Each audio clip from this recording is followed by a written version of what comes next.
Hey, what's going on, guys? So in this video, I'm going to be sharing with you how I almost got sued on my very first deal. So this property that came up, it hit my email inbox, just like I teach you here on this channel, is get set up with an automatic email listing with a real estate agent or realtor. When this property hit my inbox, I went out, I wanted to make sure that it was going to cash flow, the appreciation's nice. It was okay. The appreciation was kind of nice. There was roughly about an 8 to 10% equity position in the property. Not a ton of equity in the property, but it was going to be cash flowing about $400 to $500 every single month. And I was going to be doing a lease option on this property, so I wasn't going to have to deal with repairs or maintenance or anything like that because the tenant is going to be taking care of that themselves. Anyways, back to me almost getting sued. So what happened was, this property hit my email. I made an offer on it within about 36 hours, I believe. The offer got accepted.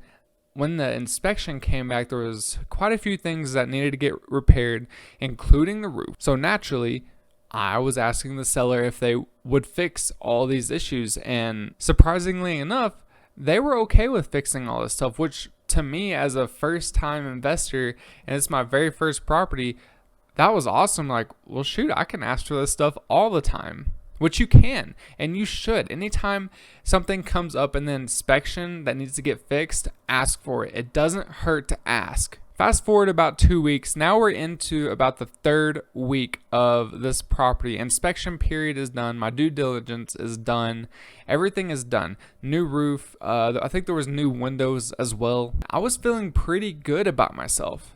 And again, this is the third week. We're closing in about a week to 2 weeks. Next thing that happened was around the fourth week, the bank decides to kind of drag their feet a little bit and with the financing, because they're just asking for a bunch of repetitive information that we've already given to them. They just weren't wanting to go back and look at the emails that we were sending them. So we're having to keep on sending the bank new information, new as in old information that we have already given them. Next comes the fun stuff. So as the bank is dragging their feet, I get another email about a property in Indianapolis, Indiana, and some details about the property in Indianapolis. This property was going to be cash flowing me between $500 and $700, roughly about $400 to $700 a month, depending on what the tenant was wanting to put down as a down payment.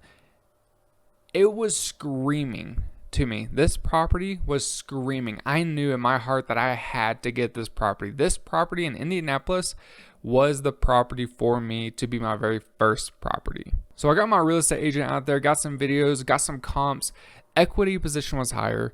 Cash flow was higher. The property was in way better shape. Yes, the property in Broken Arrow had a new roof, had new windows, but the property in Indianapolis, it was completely renovated. Everything was brand new.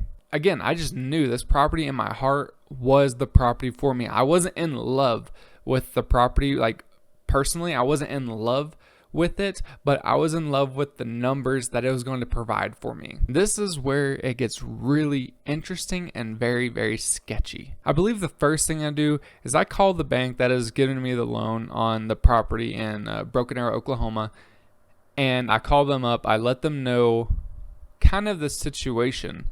And they're like, well, I mean, you do what you got to do. Like, whatever one works best for you. And I was like, all right, cool. You know, they're okay with this.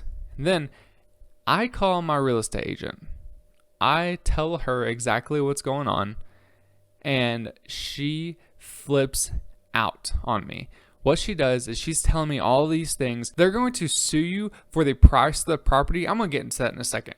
They're going to sue you for the price of the property, which was, I believe it was 140-ish thousand, 130,000 at the time. They're going to sue you for the price of the property. They're going to come after you. They're going to take your personal property, etc. She was telling me all these different things. Then she goes on to tell me that inside the contract it's telling me that they can sue me for this amount, what page number and what section to look at in the contract. So obviously I'm gonna go look at this information. I go in and it does say that they can sue me, but it says they can sue me for, it was either 2 or 3% of the property's purchase price, not even close to the full purchase price that my real estate agent was telling me, and she was just trying to scare me.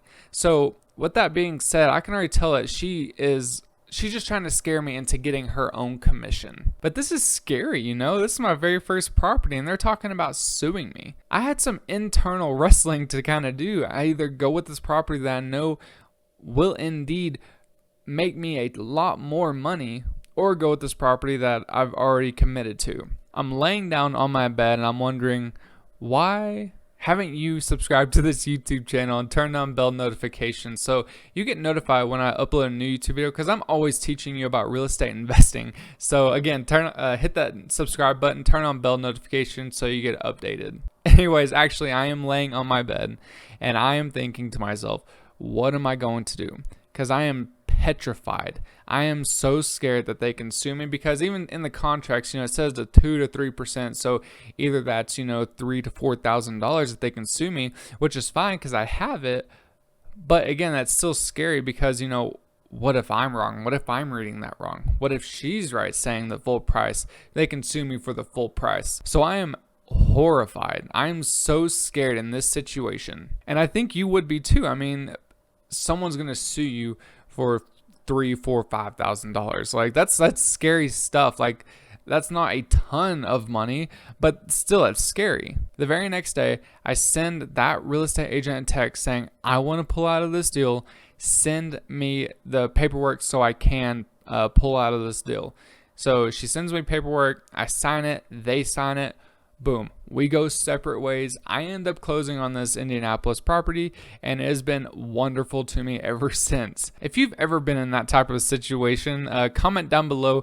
Let me know what situation you were in, if you feel comfortable with it, because I want to hear from you, because I know what that experience kind of feels like. I almost got sued on my first real estate deal, which it turned out for the best, but I almost got sued for it, and it was just a great learning experience that I can now take that with me forward. That way I don't make the same mistake again. And if you want to find some cheap homes to invest in, there's my video popping up over here, how to find foreclosed homes.